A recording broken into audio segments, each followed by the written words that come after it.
네, 집값 급등으로 인해서 이제 그 매수자들이 이제 주택을 구입하지 못하는 상황이 되다 보니 실제적으로 대안 상품에 관련된 어떤 관심들이 계속 지속적으로 높아지고 있었던 건 사실이고요. 또 지난해 발표된 국가에서 진행된 국토교통부에서 발표된 내용들, 오피스텔을 주거 대안 상품으로 인정을 하고 실제적으로 바닥 면적도 좀 넓혀주는 그런 형태로 3, 4인 가족이 충분히 거주할 수 있게끔, 그래서 이제 주택을 꼭 이제 아파트를 필요로 한 사람들이나 아니면 기타 상품들이 필요한 사람들이라도 좀 저렴하면서 조건이 까다롭지 않은 현재 오피스텔을 선택할 수 있게끔 길을 열어준 건 사실입니다. 그래서 오피스텔 같은 경우에 1, 2인 가족, 특히 이제 원룸과 1.5룸이 주로 이제 거주하는 1, 2인 가족이라든가 3, 4인 가족이 이제 거주하게 되는 이제 3룸이라든가 4룸까지 있는 뭐 아파트형 구조죠. 구조 자체는 아파트형이지만 용도는 이제 오피스텔로 나와 있는 그런 상품들이 굉장히 많이 현재 분양에 굉장히 공을 들이고 있습니다. 그래서 실제로 이제 주거 대안 상품이다라고까지 얘기하고 있고요. 거기 이제 도시형 생활주택이라든가 소형주택들, 다세대 주택과 연립들 이런 것들이 이제 고급화가 되면서 실제적으로 조금 더 예전에 관심 안 가졌던 분들도 이제 고급화 전략이 어느 정도 입지 여건에 따라 좀 다르겠지만 그런 것들이 조금 먹히고 있는 상황이다 보시면 될 것 같습니다. 그래서 주거 대안 상품으로 이제 오피스텔을 좀 준비를 좀 했고요. 일단 오피스텔을 필요로 하는 사람들이 누구냐라고 계산했을 때 말씀드린 대로 이제 원룸과 1.5룸, 이제 원룸 원거실이 있는 그런 소형의 오피스텔을 찾으신 분들이 대부분 다 직장인을 다니는 1인 직장인들, 특히 이제 혼자 사는 인구들입니다.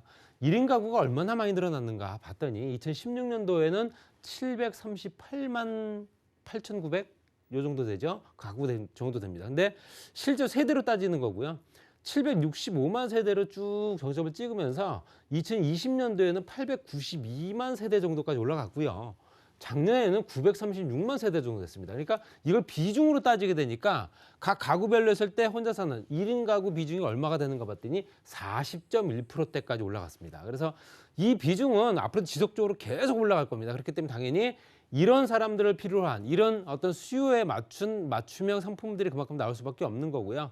소형이면서도 고급화 전략을 택하는 일부 건설사들의 굉장히 성황리에 분양을 맞추는 이유도 대부분 다 이런 형태로 가지만 그래도 그냥 단순하게 그냥 주택의 개념이 아니라 정말로 편의성이라든가 이런 고급화 전략을 이제 젊은 층들을 향해서 조금 더 앞으로도 더 많은 어떤 그런 건설 방향으로 제시가 될 것 같습니다. 그래서 실제적으로 40.1% 정도 10가구 중에 4가구 정도는 이제 혼자 사는 사람이다. 이렇게 보시면 될 것 같고요.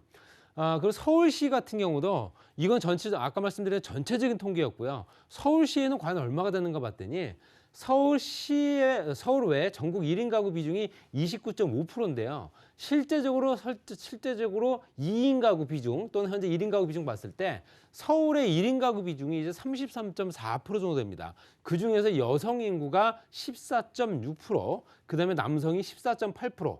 그러니까 거의 비슷하죠. 이제 여성, 남성 가릴 거 없이 혼자 사는 인구들이 그만큼 많았던 상황이고요. 지금 현재 늘어나고 있다. 이렇게 보시면 될 것 같고요. 실제적으로 현재 증감률을 보게 되더라도 전년도 대비해서 전체적으로 4.7%가 늘어난 거고요. 그다음에 7.8%가 20대, 연령대로 봤을 때 20대 비중이 7.8%가 늘어났고요. 그다음에 30대 비중이 3.2%, 그다음에 40대가 1.8%.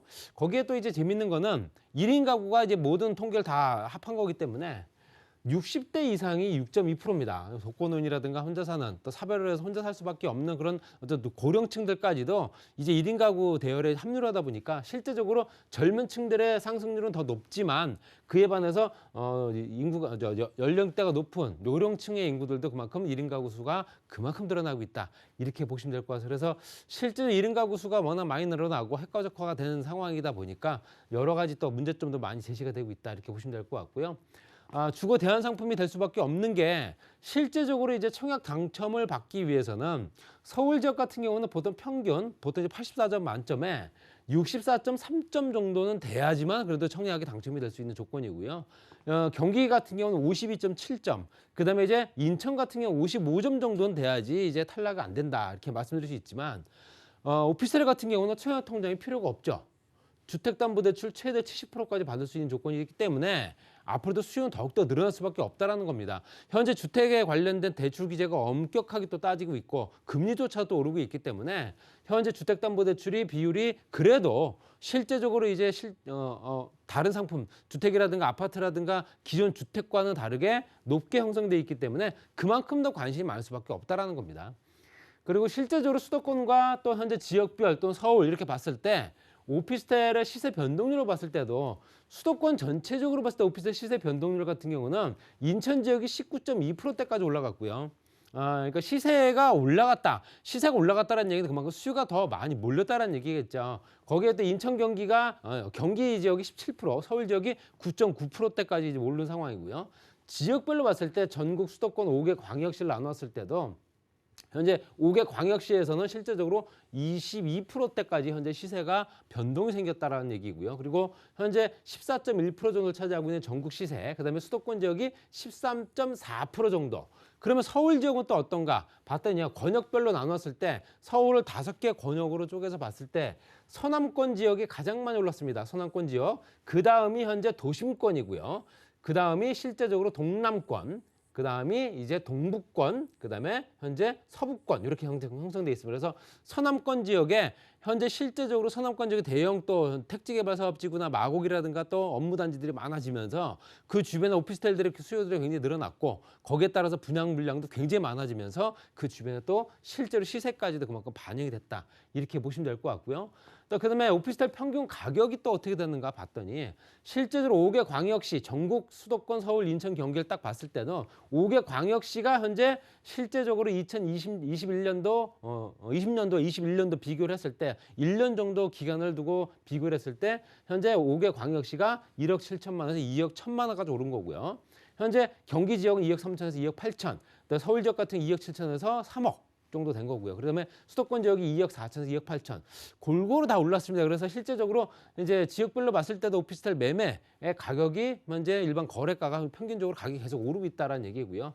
지역별로 봤을 때 매매 이 오피스텔을 구입을 하면서 또 전세를 놓는 경우가 많기 때문에 매매 대비 전세 비율을 봤을 때도 전국적으로 봤을 때는 한 82.9% 정도 됩니다. 전세가율이라고 그러죠.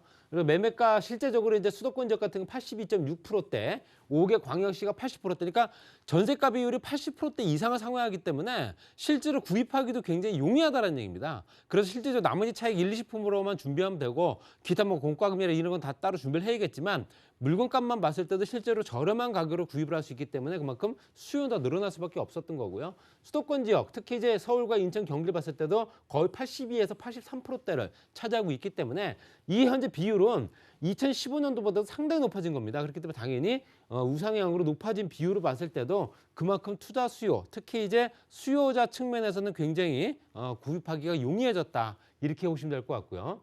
또 수도권의 임대 수익률이 과연 얼마가 되느냐. 전세가 아니 이제 월세를 났을 경우 수익률을 봤을 때도 우리가 5년 국고채 금리와 5개 광역시 또 수도권 임대 수익률을 비교했습니다. 일단 5년 국고채 금리 같은 경우는 실제적으로 현재 2%대가 안 됩니다. 2%대가 안 되는 부분이고요. 뭐 수익률이 좀 떨어졌다 하더라도 현재 수도권 임대 수익률이 현재 거의 6.5%대에서 실제적으로 떨어진 부분 봤을 때도 거의 5%대까지. 그러니까 지금 현재 국고채 금리보다 한 2배에서 3배 정도 되죠. 그리고 현재 5개 광역시 임대 수익률 마찬가지로 6%대에서 거의 현재 5%대 후반대. 그렇기 때문에 국고채 금리, 안정적인 국고채 금리보다도 한 2배에서 3배 정도 되는 수익률은 발생을 한다. 그 수치를 나타내는 게 수도권 오피스텔 임대 수익률이 2021년도 12월 달 통계를 보게 되면 거의 4.5%대. 거의 현재 5.4%대까지 올라간 경우도 있고요. 4.6% 평균치로 봤을 때는 한 4.78% 정도 되기 때문에 당연히 수익률이 괜찮다고 계산할 수밖에 없는 겁니다. 그래서 수익 구조로도 봤을 때도 괜찮고 또 취급하기도 또 내가 취득하기도 용이하고 이런 조건들 때문이라도 오피스텔 인기는 당분간 계속 지속될 수밖에 없다. 이렇게 보시면 될 것 같고요. 특별하게 또 이제 임차인과 임대 또 내가 구입을 했을 경우에는 내가 임차인이 된 경우도 있고 또 임대인이 되는 경우도 있겠죠. 임차했을 때 계약 사항에 특약 조건을 어떤 걸 달아야 되느냐 이건 간단하게 팁을 좀 드리면 근저당 상권이 설정이 되어 있는 집을 계약할 경우가 있습니다. 이럴 경우에는 잔금일까지 근저당권을 말소하며 추가 근저당 설정 행위를 하지 않는다. 이를 위반할 경우 계약을 무효로 하고 현재 들어간 돈을 돌려받는다. 그런 내용이겠죠. 이게 특약 사항이 들어가는 겁니다. 그리고 임대인은 임차인의 잔금을 납부할 시 해당 부동산 관련 담보대출 전체를 상환한다. 그렇기 때문에 깨끗한 상태로 만들어 놔야 된다. 안 그러면은 현재 위약금 이런 것도 발생할 수 있다라는 얘기겠죠. 계약 당시 등기부세 권리관계를 잔금 2일까지 유기한다. 잔금 다음 날까지 유지를 한다는 얘기겠죠. 그래서 현재 등기부 등본상에 소유자가 바뀌지 않는 상황으로 그 다음 날까지 유지를 시켜야 되는 거고요. 그다음에 보증금을 돌려받지 못할 것이 걱정이 된다 한다면은 임대차 계약 기간 만료 후 추후 다른 임대부 여부와 상관없이 임대 보증금을 즉시 반환한다는 특약사항이 들어갑니다. 들어가더니 못 돌려받는 경우도 있겠죠. 그렇지만 이런 특약사항 하나 때문에라도 민사소송에서 굉장히 유리한 작용을 할 수 있기 때문에 이런 특약은 꼭 넣어주셔야 되고요. 또 은행에 내가 만약 계약금을 치르거나 잔금을 치르기 전에는 현재 이체 한도를 높여야 되는 건 사실이고요. 높여놓고 현재 전입신고라든가 확정일자는 꼭 받으시는 게 맞습니다. 그래서 이런 것도 안전장치를 꼭 해주셔야 되고요. 그다음에 임대인의 경우에는 실제적으로 임대인 경우에는 임대차 계약 특약 사항을 어떻게 해야 되느냐. 내가 임대를 놓을 경우도 있겠죠. 그렇기 때문에 당연히 현 시설 상태의 임대차 하고요. 콘크리트 타공 시 임대인의 동의를 얻는다. 콘크리트의 외벽에 못질을 한다거나 드릴 이런 것들을 하게 되면 이건 동의를 얻어야겠죠. 또 임차인의 고의 과실로 인한 하자는 임차인이 부담한다. 또는 얼마 정도 미만의 비용이 들어가는 거는 상호 협의한다. 이런 직접 수리하는 비용이 아주 미미한 금액 정도에는 뭐 10만 원 미만이다 한다면은 임차인이 그냥 스스로가 알아서 이제 수리비를 부담한다. 그런 내용이겠죠. 그리고 임차인이 중도 퇴거에 따라 발생하는 비용이 부담될 때는 만기 전 퇴실 시에는 중개 수수료는 임차인이 부담하기로 한다. 이건 뭐 다 아실 겁니다. 그리고 계약 종료 및 연장 관련 같은 경우 신규 세입자나 매수자에게 집을 보여주는 곳에 적극적이게 된다. 이제 세입자들이 앙심을 품고 임대인한테 불만을 표출한 사람들 같은 경우는 집을 잘 안 보여줘서 또 집이 안 나가는 경우도 덜어 있다고 합니다. 그렇기 때문에 각자의 입장이 또 다르기 때문에 그럴 수 있겠지만 서로 간에 좋은 방에 원만하게 해결을 해야 되고 또 원안을 말씀드리면 이제 오피스텔에 관련된 내용은 실제적으로 앞으로도 지속적으로 관심이 집중되고 수요자는 또 더욱더 많이 몰릴 가능성이 크다. 이렇게 정리하겠습니다.